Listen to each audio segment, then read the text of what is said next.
শুক্রবার শিক্ষা প্রতিষ্ঠান খোলা রাখা হতে পারে এমন কথা বলেছেন একজন মন্ত্রী। ইসলামের আলোকে এই সিদ্ধান্তকে আপনি কিভাবে দেখেন? আমরা দেখেছি গত রমজান মাসে শিক্ষা প্রতিষ্ঠান অক্ষেত্রিক খোলা ছিল, এবং শিক্ষা প্রতিষ্ঠান যখন রমজান মাসে বিশেষ করে স্কুল কলেজ আরো স্পেসিফিকলি বললে স্কুল যখন খোলা থাকে তখন স্কুলের শিক্ষার্থীদের জন্য রমজান মাসে রোজা রাখাটা কষ্টসাধ্য হয়, তো বলাই বাহুল্য। রোজা রাখা কঠিন হয়, অনেকে রোজা রাখতে চাইলেও তার দ্বারা রাখা সম্ভব হয় না বা রাখতে পারে না।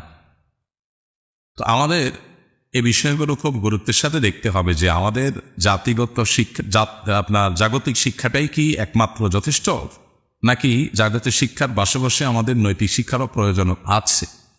দেশের সাধারণ মানুষের যে ধারণা, সাধারণ মানুষের যে বিশ্বাস, সাধারণ মানুষের যে জীবন আচার, সেটাকে বিশ্লেষণ করলে কি মনে হয় দেশের মানুষ শুধুমাত্র জাতি